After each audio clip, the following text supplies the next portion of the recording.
Alright, welcome everyone to another Tuesday review, and this time I have a game for you. It's very much a Zelda clone. In fact, there's a lot in this game that really reminds me of the original Zelda, and this game is called Shotgun Legend. Instead of Legend of Zelda, it's Shotgun Legend. And this game is by Jonathan Tyndall, published by Wastebasket Games. And this game is very interesting. Just like the original Zelda, you go from dungeon to dungeon collecting pieces of an item. And when you get all the pieces of the item, then you use the item to get into the final dungeon, and then you face the final boss after going through this long final dungeon. There's a lot of tongue-in-cheek stuff in here. I gotta tell you right now, a lot of tongue-in-cheek stuff, a lot of humor in here, especially in descriptions. Let's go ahead and get into the game. They have normal, hard, and ultra. I think initially normal and hard were the only two options, but now that we beat the game, ultra has been unlocked. But yeah, affects the health and damage of your enemies. The setting cannot be changed without starting a new game. Yes, so once you choose this, you can't change it mid-game. It is what it is. So we're gonna do normal right now. So very short story. I like it. Very short, very interesting premise to it. So we're some guy that was looking in a junkyard for a rim for our truck.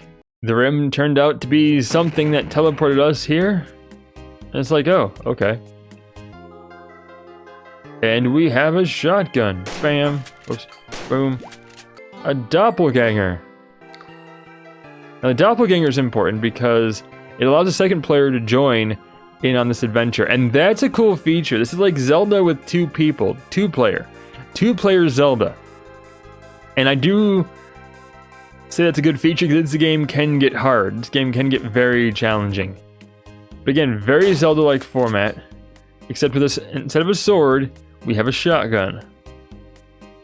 The game controls really well. I enjoy it.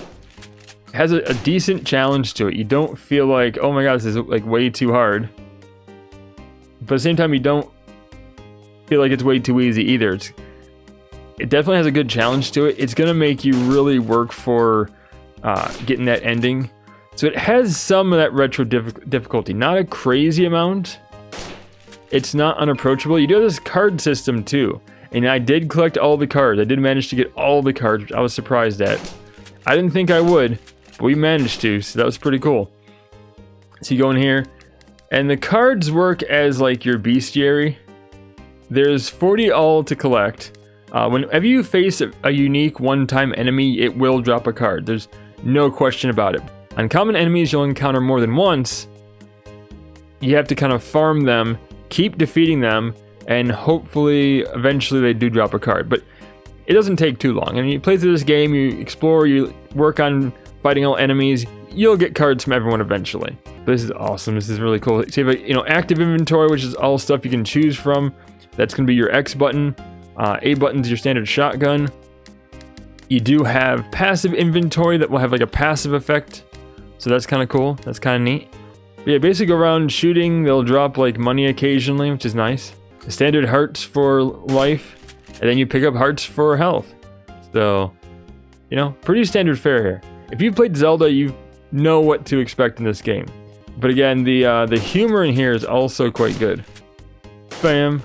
Your weapon works like a shotgun. The closer you are, the more damage you're going to do. The further away you are, the less damage. You have infinite ammo on your shotgun. Your shotgun does not run out. You do pick up like pellets and upgrades. You also pick up upgrades for your other sub-weapons that have limited ammo. Just basically, you get more ammo for them. The shotgun upgrade, because right now you've got like so many pellets. Well, you'll actually get more pellets. So like one more additional pellet for each shotgun shell that you find, which is very nice because it also helps to increase the damage from far away. Now, if you go into a dungeon, it'll tell you like what level it is, so you can know if you're in the right dungeon or not. This one we can't get into yet, obviously, because we need like a bomb, which I think is actually dynamite in this game. So you need dynamite to get in there.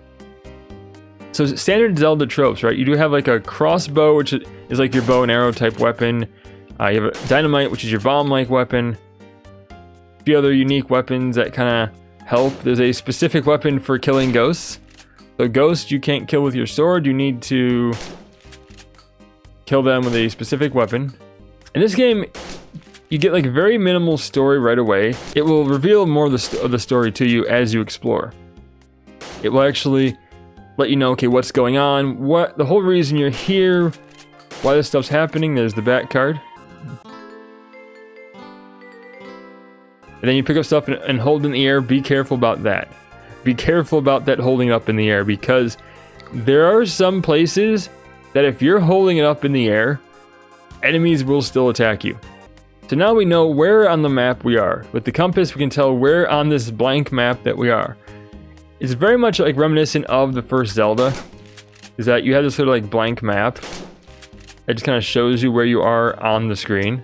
You don't know exactly what the detail of the map is, you just kind of know what section you're at, which does change later. You will eventually get a map in this game. They do change that, where you will be able to see the detail of everything and have a better grasp of where you are. Yeah, to find all the dungeons, you have to explore, you have to just try stuff, try blowing stuff up, try anything. I mean, just give it a shot. But your best option here is just explore. Whoa. And you do have an initial warning when you're almost gonna die. It doesn't keep beeping at you, which is nice. That's an improvement on the original Zelda. You don't have that original beeping. We do need that. That's gonna be important.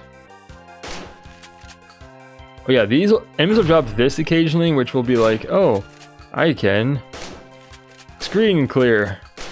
It doesn't one-shot all enemies, it'll one-shot most enemies. Okay, and then this will be the first dungeon, level 1, right here. If you ever need to save, just kind of enter and exit one of these stairs, bam, and you're saved. Even if you just enter one, it saves it. So very generous save system, I have to admit. I'm very, very pleased with how this game saves. But yeah, this game is going to be very nostalgic, very Zelda feeling to it. Any fan of the original Zelda is going to enjoy this game. And there's something about this game, like it has a polished feel, and yet it has a slightly unpolished feel at the same time. Like the game is overall very polished, very responsive, everything works like it's supposed to. But the look has sort of like an almost intentional, like unpolished feeling to it that has like a nostalgia, has some charm to it that really works towards the game. And I absolutely love this. I will tell you, I beat the game like a half heart left. Like if I had taken one more hit, I would have been done. It took several attempts to beat the final boss, but I beat it with like a half heart. So this game is challenging. This game will challenge you. And here's the thing, this game is 99 cents. It's not a very long game. It's not a very long game. But it's 99 cents. I spent maybe about 6 hours to beat this game. So for 6 hours of your time, a $1 game is very much worth it. You can remote play this game too, so if you don't have someone to play in the same room, you can remote play this as 2-player. It's entirely possible. Not a very long game, but like I said, for 99 cents, it's fun, it's worth your time. It's definitely very nostalgic for all you Zelda fans out there. Definitely buy this game, put it on your wish list. Like I said, yeah, 99 cents, you can't go wrong. You can't go wrong. This was actually a really good game for 99 cents. Thank you so much for watching this review. Hopefully it was helpful, hopefully it was informative, and we'll see everybody next time. Until then, stay awesome, and we will see you then.